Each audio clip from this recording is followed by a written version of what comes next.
ভাবুন তো, মাত্র ২১ বছর বয়স, একজন তুখোর মেধাবী ছাত্রী, যার সামনে পড়ে আছে একটা উজ্জ্বল ভবিষ্যৎ। তিনি কেন বেছে নিলেন আত্মত্যাগের পথ? চলুন আজ এই প্রশ্নেরই উত্তর খোঁজা যাক। আমরা আজ কথা বলবো প্রীতিলতা ওয়াদ্দেদারকে নিয়ে। ভারতীয় স্বাধীনতার সংগ্রামের এক অমর শিখা তিনি। তার গল্পটা কিন্তু শুধু বীরত্বের নয়, এর সাথে মিশে আছে অদম্য সাহস আর একনিষ্ঠ আদর্শের এক অসাধারণ কাহিনী। তো শুরু করা যাক ভূমিকা দিয়ে। এক বিপ্লবী নারী। দেখুন, প্রীতিলতা কিন্তু শুধু ইতিহাসের পাতায় থাকা একটা নাম নন, তিনি ছিলেন একজন আদ্যোপান্ত বিপ্লবী। চলুন তার সেই বিপ্লবী হয়ে ওঠার যাত্রার গভীরে যাওয়া যাক। আমাদের আলোচনার পরের অংশ হল মেধা থেকে সংগ্রামে। কি অদ্ভুত, তাই না? তার বিপ্লবের মূল ভিত্তি ছিল কিন্তু শিক্ষা। চলুন দেখি কিভাবে তার অসাধারণ জ্ঞান আর মেধা তাকে টেনে নিয়ে গিয়েছিল সংগ্রামের কঠিন পথে। সময়টা ১৯১১ সালের ৫ই মে। চট্টগ্রামের ধলঘাট গ্রামে জন্ম হল প্রীতিলতার। বাবা জগবন্ধু ওয়াদ্দেদার আর মা প্রতিভাময়ী দেবী।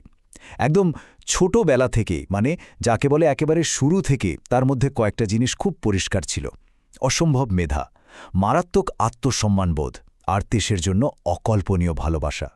তার পড়াশোনার জীবনটাও কিন্তু ছিল দেখার মতো। চট্টগ্রামের ডক্টর খাস্তগিরি স্কুল, এরপর ঢাকার নামকরা ইডেন কলেজ, আর সবশেষে কলকাতার বেথুন কলেজ থেকে ফিলোসফিতে গ্র্যাজুয়েশন। ভাবুন একবার, দর্শনের ছাত্রী, মানে তিনি শুধু স্বাধীনতার স্বপ্ন দেখতেন না, সেই স্বপ্নের পেছনের যুক্তি, এর নৈতিক ভিত্তি নিয়েও ভাবতেন। আসলে পড়াশোনার এই প্রত্যেকটা ধাপই তাকে একটু একটু করে তৈরি করছিল বিপ্লবের জন্য। এরপরের অধ্যায় মাস্টারদার বিপ্লবী দলে। পড়াশোনা শেষ করে প্রীতিলতা কিন্তু আর ১০টা সাধারণ মেয়ের মতো জীবন কাটাননি। তিনি পা বাড়ালেন এক সম্পূর্ণ নতুন পথে। আর এটাই ছিল তার জীবনের সবচেয়ে বড় টার্নিং পয়েন্ট, সরাসরি বিপ্লবী আন্দোলনে যোগ দেওয়া। আর এই নতুন পথে তার পথ দেখালেন কে? স্বয়ং সূর্য সেন, যাকে সারা বাংলা চিনত মাস্টারদা নামে। মাস্টারদা ছিলেন বলতে গেলে চট্টগ্রামের সশস্ত্র আন্দোলনের ব্রেইন।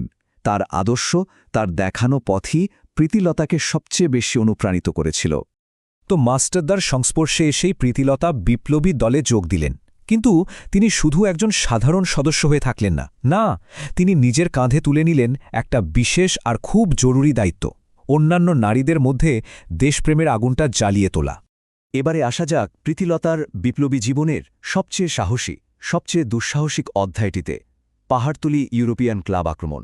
হ্যাঁ, এই একটা ঘটনাই তাকে ইতিহাসের পাতায় অমর করে রেখেছে। কিন্তু প্রশ্ন হল, বিপ্লবীদের টার্গেট কেন ছিল এই ক্লাবটা? কারণটা হল, এই ক্লাবটা ছিল ব্রিটিশ ঔদ্ধত্য আর বর্ণবৈষম্যের একটা জলযন্ত্র প্রতীক। এমন একটা জায়গা যেখানে ভারতীয়দের আত্মসম্মানকে রোজ প্রতিনিয়ত অপমান করা হতো। ক্লাবের গেটে ঝোলানো থাকত একটা সাইনবোর্ড। তাতে কি লেখা ছিল জানেন? Dogs and Indians not allowed, কুকুর ও ভারতীয়দের প্রবেশ নিষেধ। ভাবা যায়, এই একটা লাইনে কিন্তু যথেষ্ট ছিল বিপ্লবীদের রক্তে আগুন জ্বালিয়ে দেওয়ার জন্য। এই চরম অপমানের জবাবটা তো দিতেই হবে, আর সেই চিন্তা থেকেই আক্রমণের পরিকল্পনা। আক্রমণের পরিকল্পনা ছিল একেবারে নিখুঁত। প্রীতিলতার নেতৃত্বে বিপ্লবীরা ক্লাবের সফল হামলাও চালালেন। কিন্তু খুব তাড়াতাড়ি ব্রিটিশ পুলিশ তাদের চারদিক থেকে ঘিরে ফেলল। প্রীতিলতা ভালো করেই জানতেন, যদি তিনি ধরা পড়েন তাহলে দলের সব গোপন তথ্য ফাঁস হয়ে যাবে। তাই গ্রেপ্তার এড়ানোর জন্য, দলের আর দেশের সম্মান রক্ষার জন্য তিনি পটাশিয়াম সায়ানাইড খেয়ে নিজের জীবন উৎসর্গ করলেন। এই যে আত্মত্যাগ, এটা কিন্তু শুধু একটা মৃত্যু ছিল না, একদমই না। এর পেছনে ছিল এক বিশাল আদর্শ। চলুন একটু বোঝার চেষ্টা করি তার এই আত্মবলিদান ঠিক কী বার্তা দিয়ে যায়। শুধু এই সংখ্যাটার দিকে তাকান, ২১। মাত্র ২১ বছর বয়সে তিনি দেশের জন্য নিজের জীবনটা দিয়ে দিলেন। একবার ভাবুন তো, ঠিক কতটা দেশপ্রেম আর কি পরিমাণ আত্মবিশ্বাস থাকলে এই বয়সে এত বড় একটা সিদ্ধান্ত নেওয়া যায়। প্রীতিলতা জীবন দর্শনটা আসলে কয়েকটা মূল স্তম্ভের উপর দাঁড়িয়েছিল। প্রথমত, তার অসীম সাহস আর আত্মসম্মানবোধ। দ্বিতীয়ত, নারী শক্তির জাগরণের উপর তার গভীর বিশ্বাস। আর সবশেষে, দেশে স্বাধীনতার জন্য সর্বোচ্চ আত্মত্যাগের এক চূড়ান্ত উদাহরণ তৈরি করা। তাহলে কি প্রীতিলতার এই আত্মত্যাগ বৃথা গিয়েছিল? কখনোই না।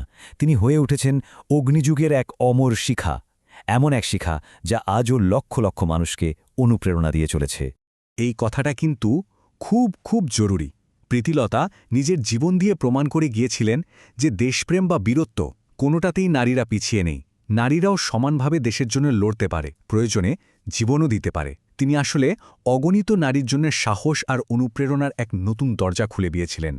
আজও আমরা তার সেই আত্মত্যাগকে স্মরণ করি। তার নামে কত স্কুল, কলেজ, রাস্তা তৈরি হয়েছে। এগুলো আসলে শুধু নাম নয়, এগুলো তার স্মৃতি আর আদর্শকে বাঁচিয়ে রাখার চেষ্টা, যাতে আগামী প্রজন্ম তার বীরত্বের গল্প থেকে অনুপ্রেরণা পেতে পারে। তাহলে শেষ প্রশ্নটা এটাই, ইতিহাসে প্রীতিলতার মতো মানুষদের এই আত্মত্যাগগুলো এত গুরুত্বপূর্ণ কেন? হয়তো এর কারণ হলো এই বলিদানগুলোই একটা ঘুমন্ত জাতিকে নাড়িয়ে দেয়, জাগিয়ে তোলে, আর স্বাধীনতার স্বপ্নকে সত্যি করার পথ দেখায়। এই আত্মত্যাগ নিয়ে সবার ভাবনা কি হতে পারে?